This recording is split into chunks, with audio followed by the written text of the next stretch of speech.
a dove flew down from the sky and circled around the city of Jerusalem. It flies to the outskirts of the city, where hills and date trees stretch across the landscape.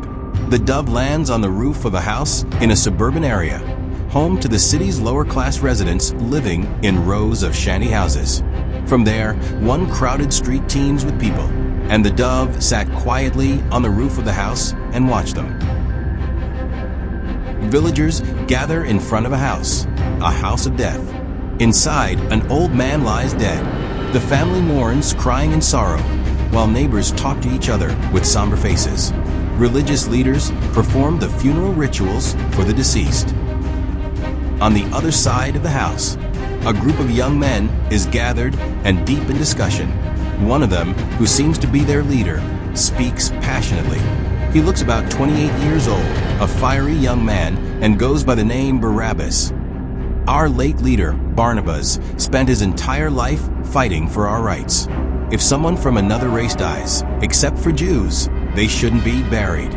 Their bodies should be thrown off the mountain for the foxes and vultures to eat. But we shouldn't treat him the same way. We must give him a proper burial with respect. A bystander interjects, Barabbas, this act is against the Jews, and it will bring serious consequences. Barabbas said furiously, we've suffered enough. Now it's time to fight for our rights.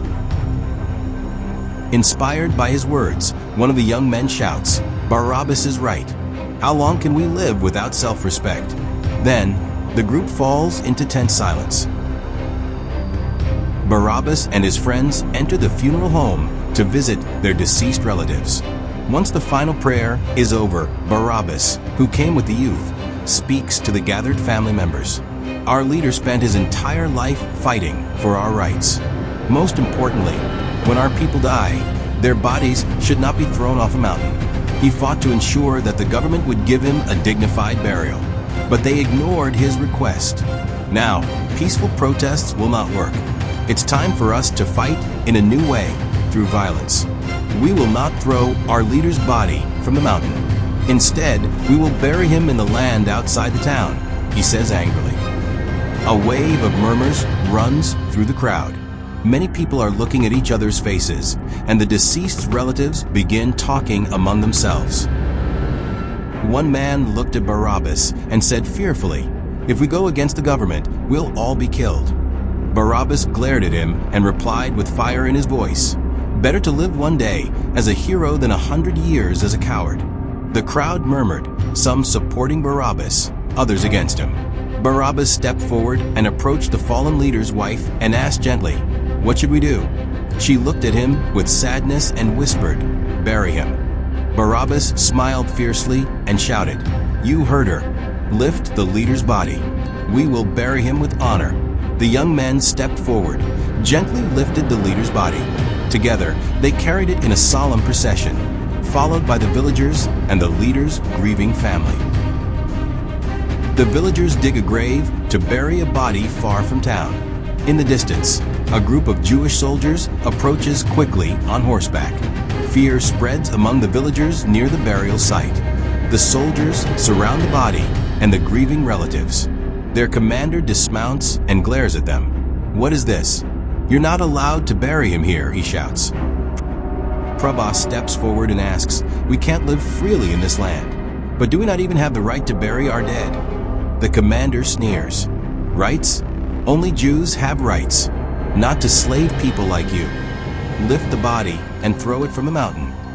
Barabbas, furious, replies, we won't let our dead become food for dogs and foxes. We will bury him here. The commander's face darkens with rage and turns to his soldiers. Beat them and drive them away, he orders. The soldiers charge forward on their horses, whipping and scattering the villagers. The crowd begins to scatter. Barabbas grabs a soldier whip and pulls him to the ground. Seeing this, the other two soldiers start beating Barabbas with their whips. The fallen soldier lashes out at Barabbas in anger. Villagers run away in fear. A dead body lies alone near the burial ground, like an orphan. A few frightened relatives stand at a distance. The commander approaches them angrily and says, "Go, lift the body." Reluctantly, they go and lift the body, followed by soldiers. Scattered villagers follow them from a distance. People in a procession reach the top of the mountain and throw the body over the edge. The carrion-eating vulture perched on the mountain treetops soared down to the valley below, where the body lay. A rugged mountain path is crowded with people. Some ride donkeys, while others walk. Barabbas is seen walking in the distance. Along the path, many are crucified, their bodies hanging on crosses. Barabbas glances back as he walks away. Nearby, Jewish soldiers drag a man forward. Behind them, a cart carries a cross. He pleads with the soldiers, "I am innocent. I have done nothing wrong. They've sentenced me to death. Justice is dead in the land of the Jews. Let me go." The soldiers beat and kick the man as they drag him forward. The crowd watches in silence. Barabbas stops and watches, his face filled with pity. He stares until the carriage disappears. Then, with a heavy heart, Barabbas turns and continues walking up the path.